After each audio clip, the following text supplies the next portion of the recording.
So this Durus may very well be my new favorite CIVIVI. Stick around to find out why.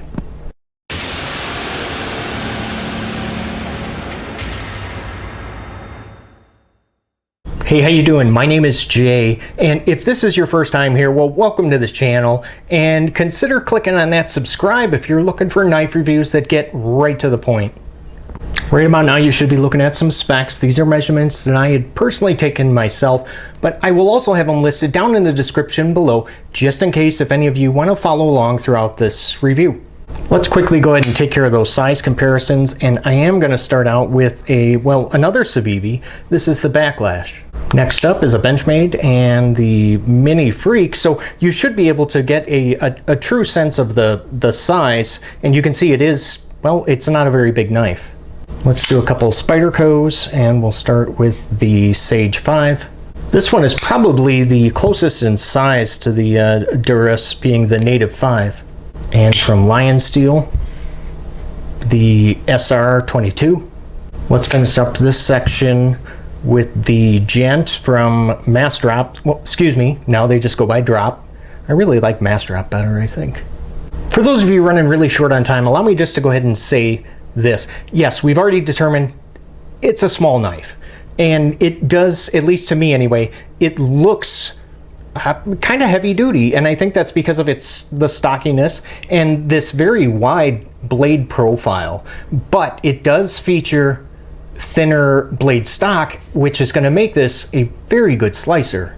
If you're not 100% in love with the gray G10, that's okay. CIVIVI has you covered, because this also comes in a brown and an orange.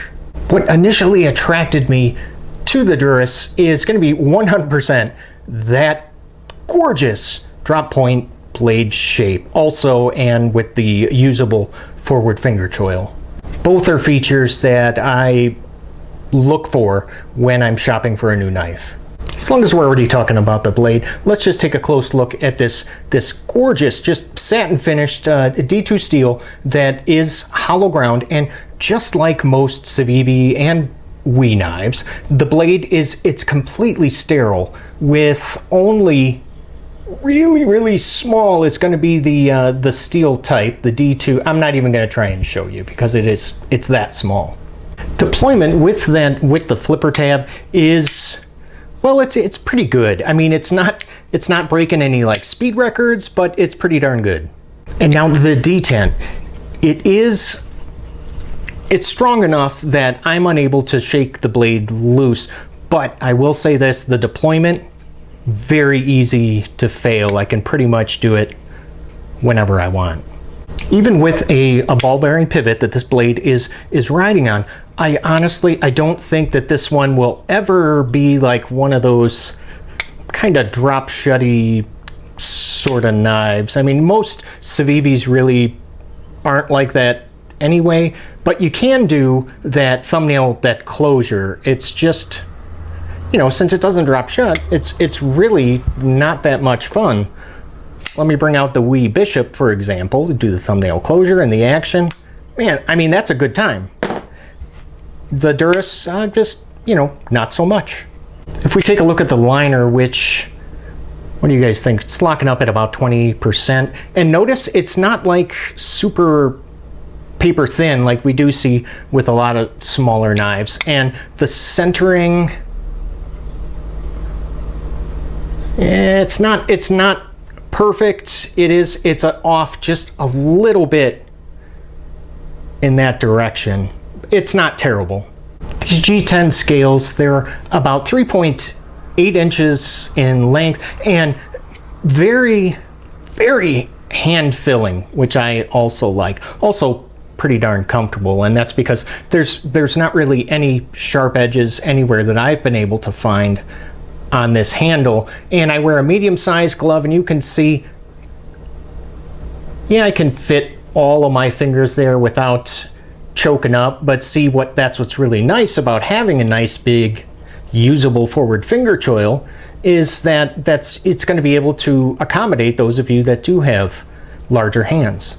We have two areas of jimping, one on the, you can see there on the flipper tab, and then the second is going to be on that liner lock. I honestly, I wouldn't mind if there was a little bit of jimping, especially when you're utilizing that forward choil. If there was a little bit of jimping there on the blade spine, that would have been nice. But these grooved lines, if you can see, they provide just some excellent traction. And we do have it's the standard deep carry pocket clip that's just going to be tip up only for righties. And yes, we do have some lefty love. Thank you for that. And I also like that can you see like the attachment point? Yeah, it's nested.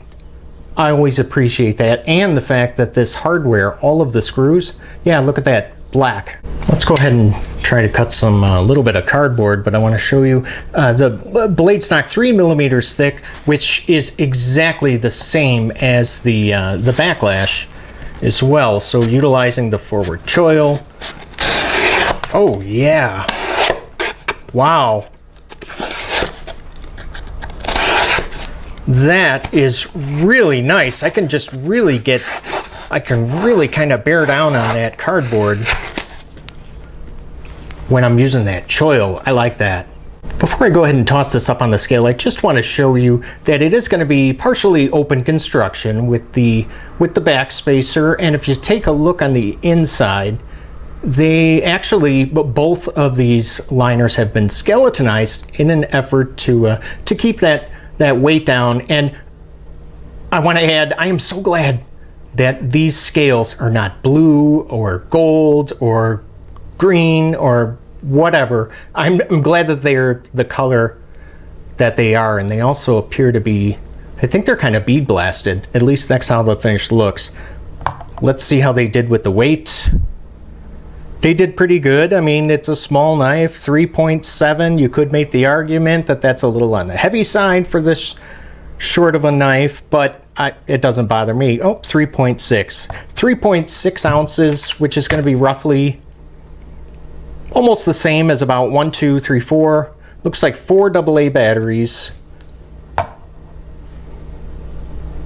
A little bit lighter than the CIVIVI Backlash, which is a much larger knife.